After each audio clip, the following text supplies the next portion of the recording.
തനിക്ക് ഏറ്റവും പ്രിയപ്പെട്ടവൻ്റെ കല്യാണ മണ്ഡപത്തിൽ വെച്ച് നിനക്കിപ്പോഴും പഴയതൊന്നും ഓർമ്മയില്ലേ എന്ന് അവൻ ചോദിച്ചപ്പോൾ അവളുടെ ചുണ്ടിൽ ഒരു കുഞ്ഞു പുഞ്ചിരി വിരിഞ്ഞു. സത്യത്തിൽ അവൾക്ക് എല്ലാം ഓർമ്മയുണ്ടായിരുന്നു. എന്നിട്ടും അവൾ എന്തുകൊണ്ട് ആ സത്യം മറച്ചു വെച്ചു? കാർത്തിക്കിൻ്റെയും താരയുടെയും ഹൃദയം തകർക്കുന്ന ആ പ്രണയകഥയിലേക്ക്. താര മിസ്, ഈ ക്ലാസ്സും കോളേജൊക്കെ കഴിഞ്ഞ് സ്വന്തം നാട്ടിലേക്ക് തിരിച്ചു പോകുമ്പോൾ പിന്നെ എന്നെ ഓർക്കുമോ? ക്ലാസ് മുറിയിലെ കോലാഹലങ്ങൾ ഒതുങ്ങി കരിനിയൽ വീണ ആ വൈകുന്നേരം കാർത്തിക്കിന്റെ ശബ്ദം നന്നായി ഇടേറിയിരുന്നു. അടിയും വഴക്കുമായി ക്യാമ്പസ് ഭരിച്ചു നടന്ന ഒറ്റയാന്റെ പ്രണയത്തിന്റെ ചെങ്ങലയിട്ട് പൂട്ടിയ വിദ്വാനായിരുന്നു മുന്നിൽ നിൽക്കുന്നത്. കാറ്റിൽ പറക്കുന്ന ചുരുണ്ട മുടിയും മുഖത്ത് വറ്റാത്ത മനോഹരമായ പുഞ്ചിരിയുമായി താര മിസ് ജനൽപ്പടിയിൽ നിന്നും പതുക്കെ തിരിഞ്ഞു നോക്കി. സെല്ലുങ്ക കാർത്തിക്, ഡാൻസ് സ്റ്റെപ്പുകൾ ഒക്കെ മനസ്സിലായോ? അതെ, ഇനിയും പ്രാക്ടീസ് വേണമാ? അവൾ പതിയെ പോലെ കുസൃതിയോടെ ചോദിച്ചു. ഡാൻസ് ഒക്കെ മനസ്സിലായി മിസ്, എനിക്ക് അറിയേണ്ടത് ഇതല്ല. കാർത്തിക് അവളുടെ കണ്ണുകളിലേക്ക് നോക്കി. അവിടെ ഒരു അധ്യാപികയുടെ ഗൗരവമല്ല, പകരം പ്രണയം തുളുമ്പുന്ന ഒരു പെൺകുട്ടിയുടെ ആർദ്രതയായിരുന്നു. താര കുറച്ചു നേരം കാർത്തിക്കിന്റെ മുഖത്തേക്ക് തന്നെ നോക്കി നിന്നു. അവളുടെ മുഖത്തെ കളിച്ചിരികൾ പതുക്കെ മാഞ്ഞു. അവൾ അവനിലേക്ക് അല്പം കൂടി അടുത്തു വന്നു.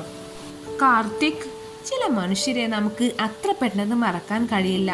നീ വെറും ഒരു സ്റ്റുഡൻറ് മാത്രമാണെന്ന് എന്നോട് പറയാൻ എൻ്റെ മനസ്സ് സമ്മതിക്കുന്നില്ല. പതുക്കെ തൻ്റെ വലതു കൈ അവൻ്റെ നെഞ്ചോട് ചേർത്ത് വെച്ച് അവൾ പറഞ്ഞു. അപ്പോൾ മിസ്സിനി എന്നെ? സന്തോഷം കൊണ്ട് എടുത്തു ചാടിയ കാർത്തിക്കിൻ്റെ ചുണ്ടിൽ അവൾ വിരൽ വെച്ചു തടഞ്ഞു.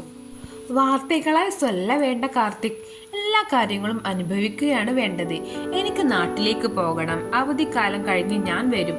അപ്പോൾ നമുക്ക് ബാക്കി സംസാരിക്കാം. ആ വാക്കുകളിൽ ഒരാഴ്ചന്റെ മുഴുവൻ പ്രണയത്തിന്റെ ഉറപ്പുണ്ടായിരുന്നു. എന്നാൽ വിധി അവർക്കായി കരുതി വെച്ചത് മറ്റൊരു വലിയ ദുരന്തമായിരുന്നു. അവധിക്കാലത്ത് താര സഞ്ചരിച്ച വണ്ടി ഒരു വലിയ അപകടത്തിൽപ്പെട്ടു. വിവരമറിഞ്ഞ് പാതി പ്രാണനോടെ ആശുപത്രിയിലേക്ക് ഓടിയെത്തിയ കാർത്തിക് കണ്ടത് തീർത്തും അന്യയായ ഒരു താരയായിരുന്നു. ആശുപത്രി മുറിയുടെ വാതിൽ തുറന്ന് കാർത്തിക് അകത്തേക്ക് കയറി. കട്ടിലിൽ തലയിൽ ബാൻഡേജ് കെട്ടി താര ഇരിക്കുന്നുണ്ടായിരുന്നു. അവിടെ അരികിൽ കസിൻ ഹരിയും ഉണ്ടായിരുന്നു. കാർത്തിക്കിനെ കണ്ടപ്പോൾ അവിടെ കണ്ണുകളിൽ പണ്ടത്തെ പ്രണയമോ തിരിച്ചറിവോ ഇല്ലായിരുന്നു. വെറും ഒരു അപരിചിതനെ നോക്കുന്ന ഭാവം മാത്രം. യാരിവർ ഹരി? എനിക്ക് മനസ്സിലാകില്ലേ? അവൾ ഹരിയുടെ മുഖത്തേക്ക് നോക്കി ചോദിച്ചു. ഇത് കാർത്തിക്, നിന്റെ കോളേജിലെ സ്റ്റുഡൻ്റ് ആണ്. സോറി കാർത്തിക്, എനിക്ക് പഴയതൊന്നും ഓർമ്മ വരുന്നില്ല. തല ഭയങ്കരമാ വലിക്കത്.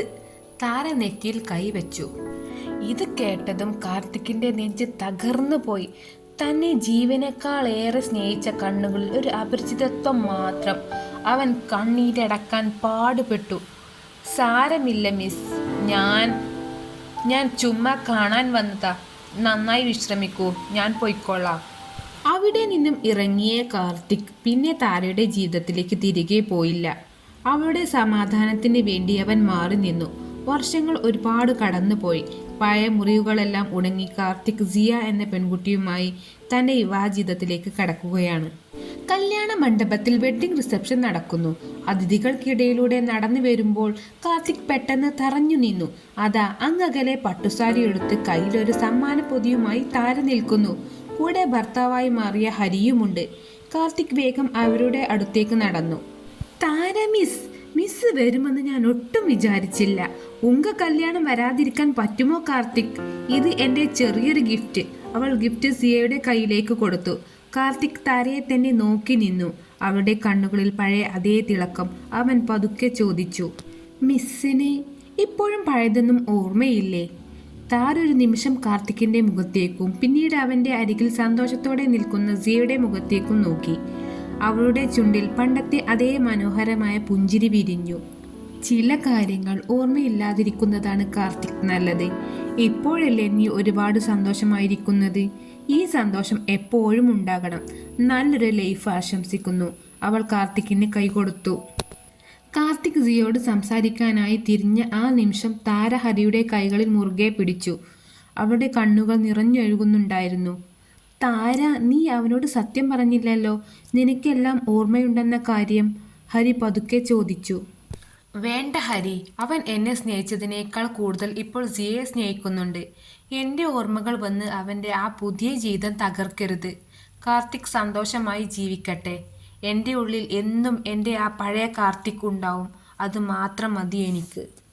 നഷ്ടപ്പെട്ടു പോയ പ്രണയത്തിൻ്റെ മധുരമുള്ള വേദനയോടെ കാർത്തിക്കിൻ്റെ സന്തോഷം മാത്രം ആഗ്രഹിച്ച് താര ആ ജനക്കൂട്ടത്തിനിടയിലേക്ക് നടന്നു മറഞ്ഞു. മണ്ഡപത്തിൽ അപ്പോഴും കാർത്തിക് സിയുടെ കൈകൾ പിടിച്ച് പുഞ്ചിരിക്കുന്നുണ്ടായിരുന്നു, തനിക്ക് നഷ്ടപ്പെട്ട പ്രണയത്തിൻ്റെ ആഴം എത്രത്തോളമായിരുന്നു എന്ന് ഒരിക്കലും അറിയാതെ. Thank you for watching.